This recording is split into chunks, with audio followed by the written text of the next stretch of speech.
Hi everyone. तो देखते हैं एक बहुत इम्पॉर्टेंट पोएम जो कि क्लास 10th की है। एंड इसको लिख, पहले तो पोएम का नाम ही बता दूँ तभी ना किसने लिखा है। तो पोएम का जो नाम है वो क्या है, फॉर एनी जॉर्जी, जिसको लिखा है विलियम बटलर ईट्स ने।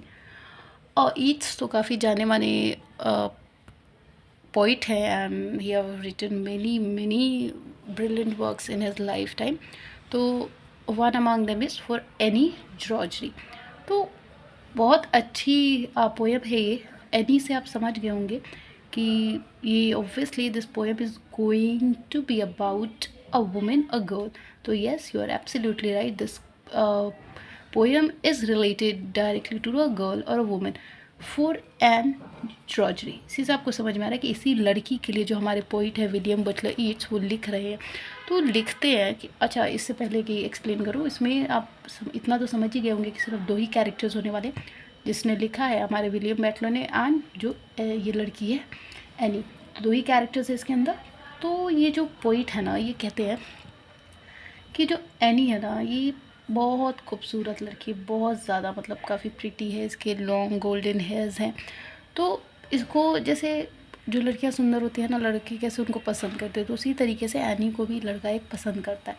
तो ये कहते हैं कि वो तुम्हारी एक्सटर्नल ब्यूटी से प्यार करता है, ना कि तुम्हारी इंटरनल ब्यूटी से। काफ़ी डीप मैसेज है इस पोएम का, काफ़ी अच्छी है, भले ही छोटी है लेकिन बहुत अच्छी है। तो ध्यान से समझना, ठीक है ना, और इसको भूलना मत, हमेशा लाइफ टाइम याद रखना, क्योंकि ऐसी चीज़ें जो हम अपनी डेली लाइफ टू लाइफ में इसको एक्सपीरियंस करते हैं, हर इंसान एक्सपीरियंस करता है, चाहे लड़का हो चाहे लड़की, ज़रूर करते हैं। तो ये कहते हैं कि एनी को ये कहते हैं कि कोई भी लड़का तुम्हें तुम्हारी खूबसूरती से, ये जो तुम्हारे गोल्डन हेयर्स हैं, इसकी वजह से तुम बहुत खूबसूरत लगती हो, इसलिए तुम्हें पसंद करता है, ना कि तुम्हारी इंटरनल ब्यूटी से। किसी को नहीं दिखता कि तुम्हारी इंटरनल ब्यूटी है क्या। तो वो सोच में पड़ जाती है कि क्या लोग सिर्फ मैं खूबसूरत दिखती हूँ इसीलिए मुझसे प्यार करते हैं, मैं जो एज ए इंसान हूँ उससे नहीं। फिर वो कहती है कि नहीं, ऐसा नहीं है। जैसे लोग मुझे मेरी इंटरनल ब्यूटी से, मेरा दिल अच्छा है इसलिए मुझे उस चीज़ से प्यार करते हैं, ना कि सिर्फ मेरी खूबसूरती को देख के, ना कि सिर्फ मेरी एक्सटर्नल ब्यूटी को देख के। तो वो बताते हैं कि देखो, ऐसा है कि जो तुम ये सोच रही हो ना कि तुम बहुत खूबसूरत हो इसलिए लोग तुमसे प्यार करते हैं, तो इस तुम्हें इंटरनल लव सिर्फ एक ही इंसान कर सकता है। इंसान का एक ही चीज़ कर सकती है, वो है गॉड। कि इंटरनल बेसिस पे सिर्फ एक भगवान ही है, गॉड ही है, जो किसी भी इंसान को पसंद कर सकता है।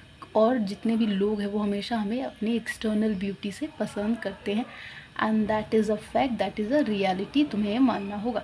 तो वो कहती है अगर ऐसा है तो मैं एक काम करती हूँ, मैं अपने बालों को ब्लैक या ब्राउन कलर करवा लेती हूँ, ठीक है, और फिर हम देखेंगे कि वो लड़का मुझे पसंद करता है कि नहीं। अगर उसने मुझे तब भी पसंद किया तो इसका मतलब वो मुझे मेरी इंटरनल ब्यूटी से पसंद करता है, और नहीं तो फिर मैं समझ जाऊँगी कि आपकी बात सही है कि लोग सिर्फ एक्सटर्नल ब्यूटी से ही प्यार करते हैं। तो फिर वो जो हमारे पोइट हैं वो मिलते हैं एक बाबा टाइप के बाबा से। तो फिर वो जब मिलते हैं उनसे तो वो बताते हैं, उनके पास एक टेक्स्ट होता है, तो उसमें कहीं लिखा हुआ होता है कि लोग हमें ये सच्चाई है, ये फैक्ट है कि लोग सिर्फ लोगों की एक्सटर्नल जो फिज़िकल अपीयरेंस है उसी को देख के फ़िदा होते हैं, या पसंद करते हैं, या जज करते हैं। कोई भी किसी को उसका दिल देख के पसंद नहीं करता। वो सिर्फ एक ही कर सकता है, वो है भगवान परमात्मा, एंड वही करता है। ड्रामा करने के लिए हम ये मान सकते हैं कि हाँ भाई, जो हमारा पति हमें दिल से प्यार करता है, लेकिन नहीं, कहीं ना कहीं हम सबका एक स्वार्थ होता है जो हम पूरा करने के लिए हमने एक चीज़ बनाई है।